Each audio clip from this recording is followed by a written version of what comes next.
নমস্কাৰ news now দৰ্শকসকলক স্বাগতম জনাই ষ্টুডিঅ'ৰ মজিয়াত মই লিপিকা চাহকি আছে আজিৰ সংবাদত নলবাৰী উন্নয়নৰ কথা কোৱা মন্ত্ৰী জয়ন্ত মল্ল বৰুৱাৰ বিজেপি চৰকাৰৰ দিনত চৰাঞ্চল সদৃশ পথত অন কেমেৰা বাগৰি পৰিল বাইক আৰোহী নিউজ নাওৰ এক বিশেষ প্ৰতিবেদন অসমমালা আঁচনিৰ অধীনত নিৰ্মাণ হৈ থকা পথত ঠিকাদাৰী প্ৰতিষ্ঠানৰ হেমাহিৰ অভিযোগ পথচাৰীৰ ব্যস্ত আধৰুৱা পথত পানী নমাৰ ফলত ধূলি উৰি চৰাঞ্চল সদৃশ পৰিৱেশত অঞ্চলটোৰ ৰাইজে তথা পথচাৰীয়ে কটাবলগীয়া হৈছে। নলবাৰী ডিষ্ট্ৰিক্ট তাৰমানে ৰাস্তাৰ কাৰণে ওপৰত যোৱা বুলি হেমাহি মাৰি থাকে, কিন্তু এই ৰাস্তাৰ অৱস্থা দুই এটা মানুহ যেতিয়ালৈকে নমৰে তেতিয়ালৈকে ৰাস্তাটোৰ কাম এতিয়ালৈকে কৰা নাই। অন্ততঃ পানী বেলেগ নহ'লেও পানী অন্ততঃ দিলে ৰাস্তাখিনি ধূলা বালি একেবাৰে যাব পৰা অন্ততঃ মানুহ হয়। কি ঠাই কয় এইখিনি? এইখিনি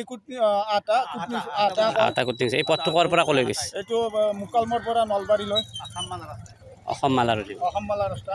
কিন্তু ই এনেকুৱা দুৰৱস্থা চাওক, কি অৱস্থা হৈছে এই ৰাস্তাত। মানুহ আহি তাৰমানে দুই একোখন বাইক তাৰমানে উল্টা ঘৰত দি পৰে, কিন্তু এতিয়ালৈকে মানুহ মৰা নাই। মৰাৰ কাৰণে পৰিলে চাওক, পৰিলে পথত মটৰচাইকেলৰ পৰা বাগৰি পৰিল পথচাৰী। এই দুৰ্ভোগ অন্ত কেতিয়া পৰিব এতিয়া সেয়াই লৈ উক্ত অঞ্চলৰ ৰাইজে প্ৰশ্ন কৰিছে বিভাগলৈ।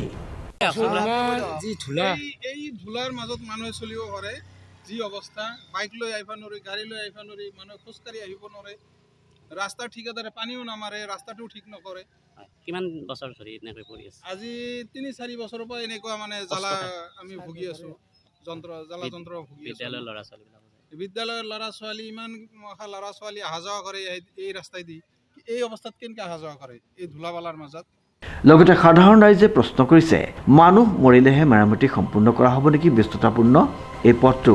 ৪২৭ নং ৰাষ্ট্ৰীয় ঘাইপথ আৰু ৯ নং ৰাজ্যিক ঘাইপথ সংযোগী মুকালমুৱা জাগাৰা বনগাঁও সংযোগী পথত এই দুৰ্ভোগ পথচাৰীৰ। জনকল্যাণ জাতীয় বিদ্যালয় সদায় অহা এই ৰাস্তাটো আহিবলৈ বৰ অসুবিধা হয়, ধূলা বালি খাব লাগে, জোতা পিন্ধি আহিব নোৱাৰোঁ। আধৰুৱা কিমান দিনৰ পৰা আছে? বহুত দিনৰ পৰা। পানী নহয় নেকি? পানী মাৰে নে নামাৰে?